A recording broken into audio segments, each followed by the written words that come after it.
আজ আমি আপনাদের পাঠ করে শোনাচ্ছি রবীন্দ্রনাথ ঠাকুরের লেখা দুর্বুদ্ধি গল্পটি। রবীন্দ্রনাথ ঠাকুর 1861 সালে কলকাতার জোড়াসাঁকোর ঠাকুরবাড়িতে জন্মগ্রহণ করেন। দীর্ঘ জীবনে অজস্র কবিতা, গান, ছোট গল্প, উপন্যাস, প্রবন্ধ, নাটক লিখেছেন, ছবিও এঁকেছেন। 1941 সালে রবীন্দ্রনাথ ঠাকুর মৃত্যুবরণ করেন। ভিটা ছাড়িতে হইল, কেমন করিয়া তাহা খোলসা করিয়া বলিব না, আভাস দিব মাত্র। আমি পাড়াগেয়ে নেটিভ ডাক্তার, পুলিশের থানার সম্মুখে আমার বাড়ি। যমরাজের সহিত আমার যে পরিমাণ আনুগত্য ছিল, দারোগা বাবুদের সহিত তাহা অপেক্ষা কম ছিল না। সুতরাং নর এবং নারায়ণের দ্বারা মানুষের যত বিধি রকমের পীড়া ঘটিতে পারে তাহা আমার সুগোচর ছিল।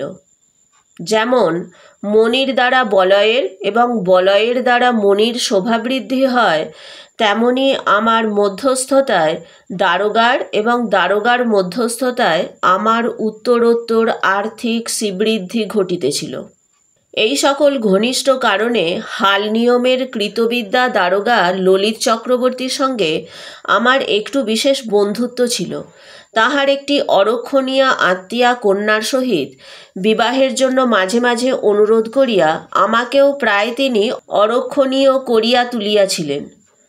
কিন্তু শশী আমার একমাত্র কন্যা, মাতৃহীনা, তাহাকে বিমাতার হাতে সমর্পণ করিতে পারিলাম না।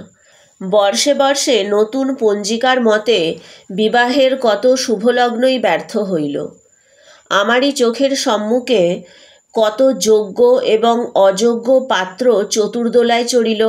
আমি কেবল বরযাত্রীর দলে বাহির বাড়িতে মিষ্টান্ন খাইয়া নিঃশ্বাস ফেলিয়া বাড়ি ফিরিয়া আসিলাম।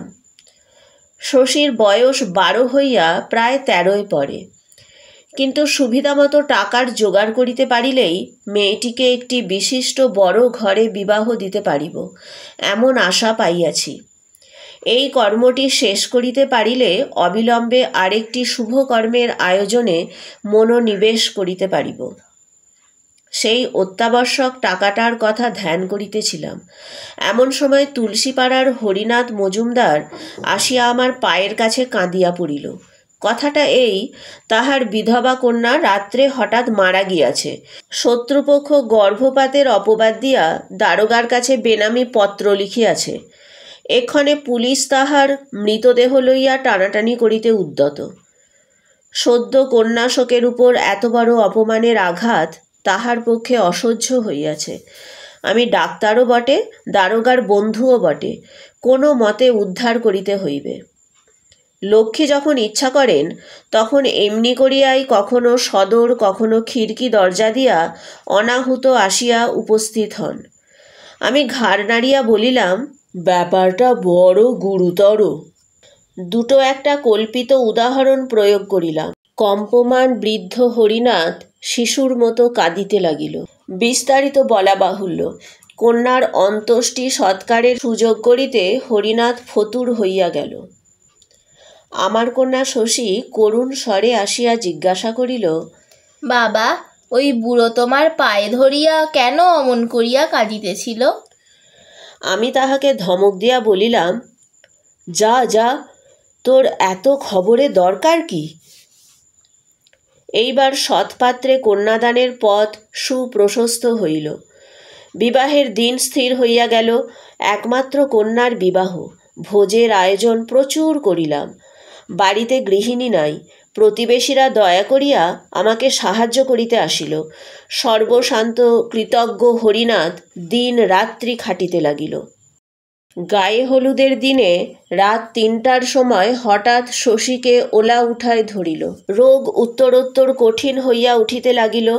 অনেক চেষ্টার পর নিষ্ফল ঔষধের শিশিগুলা ভূতলে ফেলিয়া ছুটিয়া গিয়া হরিনাথের পা জড়াইয়া ধরিলাম।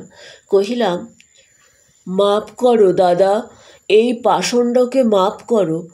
আমার একমাত্র কন্যা, আমার আর কেহ নাই। হরিনাথ শশব্যস্ত হইয়া কহিল, ডাক্তারবাবু করেন কি? আমি আপনার কাছে চির ঋণী, আমার পায়ে হাত দিবেন না।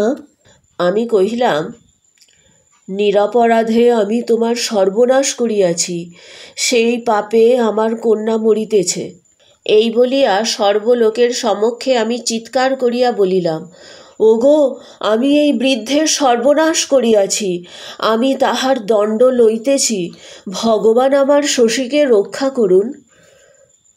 বলিয়া হরিনাথের চটি জুতা খুলিয়া নিজের মাথায় মারিতে লাগিলাম। বৃদ্ধ ব্যস্ত সমস্ত হইয়া আমার হাত হইতে জুতা কাড়িয়া লইল। পরদিন 10টা বেলায় গায়ে হলুদের হরিদ্র চিহ্ন লইয়া শশী ইহ সংসার হইতে চির বিদায় গ্রহণ করিল। তাহার পরদিনেই দারোগাবাবু কহিলেন, ওহে, আর কেন, এইবার বিবাহ করিয়া ফেলো, দেখাশোনার তো একজন লোক চাই। মানুষের মর্মান্তিক দুঃখ শোকের প্রতি এরূপ নিষ্ঠুর অশ্রদ্ধা শয়তানকেও শোভা পায় না। কিন্তু নানা ঘটনায় দারোগার কাছে এমন মনুষ্যত্বের পরিচয় দিয়াছিলাম যে কোনো কথা বলিবার মুখ ছিল না। দারোগার বন্ধুত্ব সেদিন যেন আমাকে চাবুক মারিয়া অপমান করিল। হৃদয় যতই ব্যথিত থাক, কর্মচক্র চলিতেই থাকে। আগেকার মতোই ক্ষুধার আহার, পরিধানের বস্ত্র, এমনকি চুলার কাষ্ঠ এবং জুতার ফিতা পর্যন্ত পরিপূর্ণ উদ্যমে নিয়মিত সংগ্রহ করিয়া ফিরিতে হয়। কাজের অবকাশে যখন একলা ঘরে আসিয়া বসিয়া থাকি, তখন মাঝে মাঝে কানে এই করুণ কণ্ঠের শব্দ বাজিতে থাকে। বাবা, ওই বুড়ো তোমার পায়ে ধরিয়া কেন অমন করিয়া কাঁদিতেছিল? দরিদ্র হরিনাথের জীর্ণ ঘর নিজের ব্যয়ে ছাইয়া দিলাম। আমার দুগ্ধবতী গাভীটি তাহাকে দান করিলাম। তাহার বন্ধকি জোতজমা মহাজনের হাত হইতে উদ্ধার করিয়া দিলাম। কিছুদিন সদ্য শোকের দুঃসহ বেদনায় নির্জন সন্ধ্যায় এবং অনিদ্র রাত্রে কেবলই মনে হইত আমার কোমল হৃদয়া মেয়েটি সংসার লীলা শেষ করিয়াও তাহার বাপের নিষ্ঠুর দুষ্কর্মে পরলোকে কোনো মতেই শান্তি পাইতেছে না। সে যেন ব্যথিত হইয়া কেবলই আমাকে প্রশ্ন করিয়া ফিরিতেছে, বাবা, কেন এমন করিলে? কিছুদিন এমনি হইয়াছিল, গরিবের চিকিৎসা করিয়া টাকার জন্য তাগিদ করিতে পারিতাম না। কোনো ছোট মেয়ের ব্যামো হইলে মনে হইত আমার শশী যেন পল্লীর সমস্ত রুগ্না বালিকার মধ্যে রোগ ভোগ করিতেছে। তখন পুরা বর্ষায় পল্লী ভাসিয়া গেছে। ধানের ক্ষেত এবং গৃহের অঙ্গন পার্শ্ব দিয়া নৌকায় করিয়া ফিরিতে হয়। ভোর রাত্রি হইতে বৃষ্টি শুরু হইয়াছে, এখনও বিরাম নাই। জমিদারের কাছারি বাড়ি হইতে আমার ডাক পড়িয়াছে। বাবুদের পানসি মাঝি সামান্য বিলম্বটুকু সহ্য করিতে না পারিয়া উদ্ধত হইয়া উঠিবার উপক্রম করিতেছে। ইতিপূর্বে এরূপ দুর্যোগে যখন আমাকে বাহির হইতে হইত, তখন একটি লোক ছিল যে আমার পুরাতন ছাতাটি খুলিয়া দেখিত তাহাতে কোথাও কোনো ছিদ্র আছে কিনা, এবং একটি ব্যগ্র কণ্ঠ বাদলার হাওয়া ও বৃষ্টির ছাঁট হইতে সযত্নে আত্মরক্ষা করিবার জন্য আমাকে বারংবার সতর্ক করিয়া দিত। আজ শূন্য নীরব গৃহ হইতে নিজের ছাতা নিজে সন্ধান করিয়া লইয়া বাহির হইবার সময় তাহার সেই স্নেহময় মুখখানি স্মরণ করিয়া একটুখানি বিলম্ব হইতেছিল। তাহার রুদ্ধ শয়নঘরটার দিকে তাকাইয়া ভাবিতেছিলাম, যে লোক পরের দুঃখকে কিছুই মনে করে না, তাহার সুখের জন্য ভগবান ঘরের মধ্যে এত স্নেহের আয়োজন কেন রাখিবেন? এই ভাবিতে ভাবিতে সেই শূন্য ঘরটার দরজার কাছে আসিয়া বুকের মধ্যে হু হু করিতে লাগিল। বাহিরে বড়লোকের ভৃত্যের তর্জন স্বর শুনিয়া তাড়াতাড়ি শোক সংবরণ করিয়া বাহির হইয়া পড়িলাম। নৌকায় উঠিবার সময় দেখি থানার ঘাটে ডোঙা বাঁধা।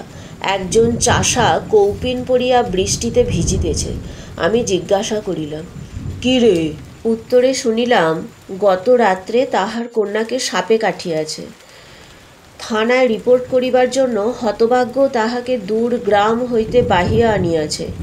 দেখিলাম সে তাহার নিজের একমাত্র গাত্র বস্ত্র খুলিয়া মৃতদেহ ঢাকিয়া রাখিয়াছে। জমিদারি কাছারির অসহিষ্ণু মাঝি নৌকা ছাড়িয়া দিল। বেলা 1টার সময় বাড়ি ফিরিয়া আসিয়া দেখি তখনও সেই লোকটা বুকের কাছে হাত গুটাইয়া বসিয়া বসিয়া ভিজিতেছে। দারোগাবাবুর দর্শন মেলে নাই। আমি তাহাকে আমার রন্ধন অন্নের এক অংশ পাঠাইয়া দিলাম। সে তাহা ছুঁইল না। তাড়াতাড়ি আহার সারিয়া কাছারির রোগীর তাগিদে পুনর্বার বাহির হইলাম। সন্ধ্যার সময় বাড়ি ফিরিয়া দেখি তখনও লোকটা একেবারে অভিভূতের মতো বসিয়া আছে। কথা জিজ্ঞাসা করিলে উত্তর দিতে পারে না, মুখের দিকে তাকাইয়া থাকে। এখন তাহার কাছে এই নদী, ওই গ্রাম, ওই থানা, এই মেঘাচ্ছন্ন আর্দ্র পঙ্কিল পৃথিবীটা স্বপ্নের মতো। বারংবার প্রশ্নের দ্বারা জানিলাম, একবার একজন কনস্টেবল আসিয়া জিজ্ঞাসা করিয়াছিল, ব্যাঁকে কিছু আছে কি না? সে উত্তর করিয়াছিল, সে নিতান্তই গরিব, তাহার কিছু নাই। কনস্টেবল বলিয়া গেছে, থাক বেটা, তবে এখন বসিয়া থাক। এমন দৃশ্য পূর্বেও অনেকবার দেখিয়াছি, কখনো কিছুই মনে হয় নাই। আজ কোনো মতেই সহ্য করিতে পারিলাম না। আমার শশীর করুণা গদগদ অব্যক্ত কণ্ঠ সমস্ত বাদলার আকাশ জুড়িয়া বাজিয়া উঠিল। ওই কন্যাহারা বাক্যহীন চাষার অপরিমেয় দুঃখ আমার বুকের পাঁজরাগুলাকে যেন ঠেলিয়া উঠিতে লাগিল। দারোগাবাবু বেতের মোড়ায় বসিয়া আরামে গুড়গুড়ি টানিতেছিলেন। তাহার কন্যাদায়গ্রস্ত আত্মীয় মেশোটি আমার প্রতি লক্ষ্য করিয়াই সম্প্রতি দেশ হইতে আসিয়াছেন। তিনি মাদুরের উপর বসিয়া গল্প করিতেছিলেন। আমি একদম ঝড়ের বেগে সেখানে উপস্থিত হইলাম। চিৎকার করিয়া বলিলাম, আপনারা মানুষ না পিশাচ?